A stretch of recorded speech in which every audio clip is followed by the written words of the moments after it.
பாருங்க, சாமி சரணம் என்பது நல்ல வார்த்தை, கடவுளிடம் சரணடைகிறேன் என்பதுதான் பொருள். அதை நேற்று என்ன பார்த்தோம் என்றால், சாமி சரணம் என்ற வார்த்தையில் கடவுளுக்கு எதிராக என்ன பொருள் இருக்கிறது என்று கேட்டால், அப்படி கேட்கும் பொழுது இந்த மக்கள் என்னது பிரேசலாட் சொன்னால் தவறில்லை என்று சொல்லக்கூடிய மக்கள் அவர்களால் ஏன் பதில் கூற முடியாமல் திணறுகிறார்கள் என்று நாம் இப்ப ஆராயிறோம். அப்பதான் அந்த இது புரியும். என்ன புரியும்? அவர்களிடம் புரிதலில் குறை இருக்கிறதுனால அவர்கள் இப்படி சொல்கிறார்கள் என்பது நாம் அறிந்து கொள்ள முடியும். அதனால பார்ப்போம். பதில் சொல்ல முடியவில்லை என்றால் ஏதோ ஒரு புரிதல் அவர்களிடம் இல்லை என்று பொருள் என்று பார்த்தோம். சாமி சரணம் என்பது நல்ல வார்த்தை இல்லையா? சாமி சரணத்துல என்ன கெட்ட வார்த்தை? நல்ல வார்த்தை தான். கடவுளிடம் சரணடைகிறேன் என்பதுதான் 2 நாளுக்கு முன்னாடி கூட பார்த்தோம். என்ன பார்த்தோம் என்றால், நற்கருணை முன்பு 1000 சாமி சரணம் சொன்னார், ஒரு புண்ணியம் இருக்கிறதா என்று பார்த்தோம். அது ஒன்றும் புண்ணியமே இல்லைன்னு பார்த்தோம். அது இயேசுக்கே புகழ் அல்லது பிரேசலாட் விட நல்ல வார்த்தை தானே. எது? சாமி சரணம். அது நல்ல வார்த்தை. சரணடைகிறேன், சாமி கிட்ட நான் சரணடைகிறேன், சரியா? நல்ல வார்த்தை தானே.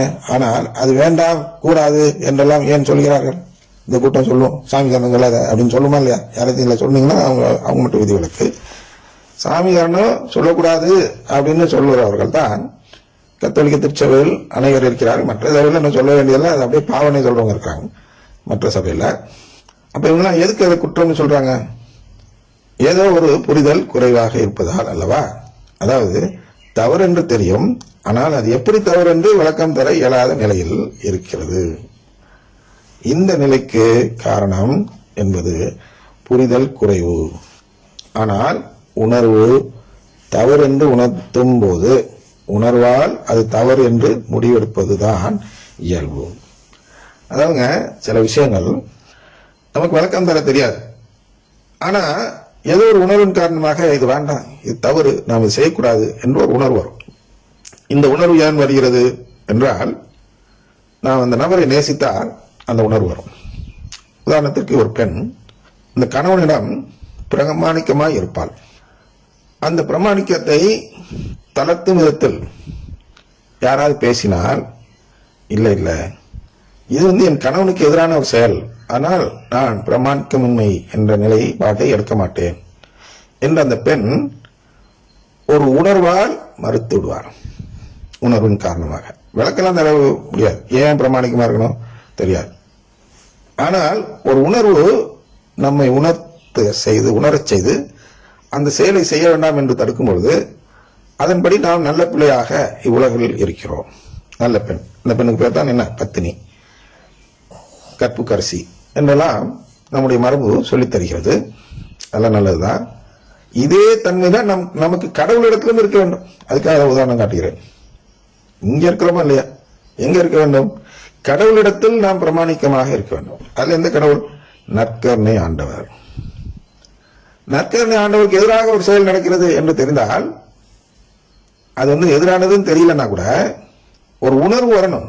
ஐயா, இது என்ன ஒரு புதுசா சொல்றாங்க, அது கடவுளுக்கு உகந்ததா தெரியலையே, நற்கருணை ஆண்டவருக்கு உகந்ததாக தெரியவில்லையே அப்படின்னு நான் உணரணும். குறிப்பா ஏன் உணரணும்னா, இந்த பிரேஸ் தி லார்ட் அது சாமி சரணத்தோட ஏன் ஒப்பிடுகிறேன் என்றால், சாமி சரணம் என்பது நல்ல வார்த்தை, ஆனால் அதை ஏன் நாம் பயன்படுத்தவில்லை என்றால், அது வேறொரு நம்பிக்கையில் உருவாக்கப்பட்ட வார்த்தை. பொருள் நல்ல பொருள், ஆனால் அந்த நல்ல பொருள் வேறொரு நம்பிக்கைக்கு அடையாளமாக இருக்கிறது. எந்த நம்பிக்கை? ஒரு இந்து மதத்தினை சேர்ந்தவன் நான் என்று ஒரு நம்பிக்கை இருக்கும் என்றால், அந்த நம்பிக்கைக்கு அடையாளமாக நான் சொல்வதுதான் சாமி சரணம். பதில் அங்க எதில் இருக்க? ஐயப்ப சரணம் அப்படிம்பாங்க. ஏன்னா ஐயப்பன் அவர்களை நான் சாமியாக ஏற்றுக்கொண்டேன் என்று பொருள். வார்த்தை நல்ல வார்த்தை தான், ஆனால் அடையாளம் வேற. அது கொண்டுதான் praise the Lord. Praise the Lord என்பது அந்த நம்பிக்கையில் உருவாக்கப்பட்டது. எந்த நம்பிக்கை? கடவுள் குடும்பம் இல்லை என்று சொல்லக்கூடிய, கடவுள் குடும்பத்தை சேராதவர் இயேசு என்று சொல்லக்கூடிய, நற்கருணை ஆண்டவரை வெறும் அப்பம் என்று சொல்லக்கூடிய ஒரு நம்பிக்கையை சேர்ந்தவர்கள் உருவாக்கிய வாழ்த்துறை தான் பிரேஸ் தி லார்ட், சாமி சரணம் போல.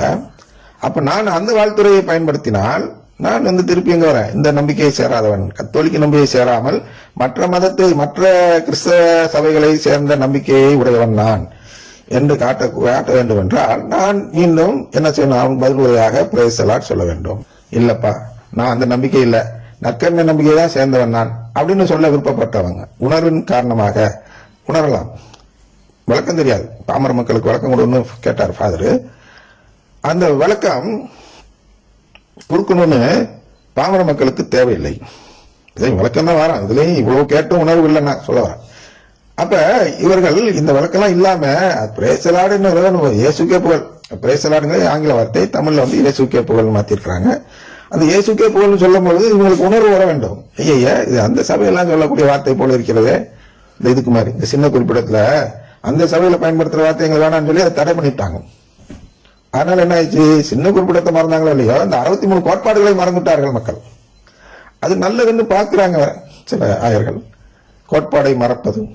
அதனால அவங்க மாற்று புக்கு கூட அடிக்காம வேற ஒரு புக்கு திருமறை தோறி நடிச்சிட்டாங்க.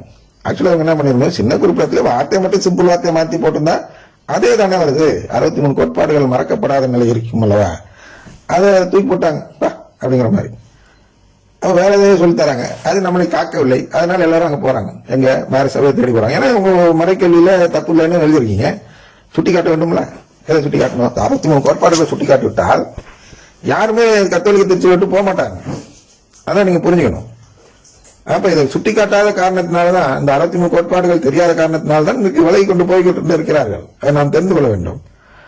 அதனால் இந்த விளக்கம் தர இயலாத காரணத்தினால் என்ன செய்யணும்? பாமர மக்கள் உணர்வின் மூலமாவது தவறு என்று உணர்ந்து அதை சொல்லக்கூடாது. அது மாதிரி மக்கள் இருக்கிறார்கள் நாட்டில். ஏற்கனவே நிகழ்ச்சியில சொல்லியிருக்கிறோம் அல்லவா? உணர்வின் காரணமாக ஐயா சரியா வர நினைச்சு வரவங்க இருப்பாங்க.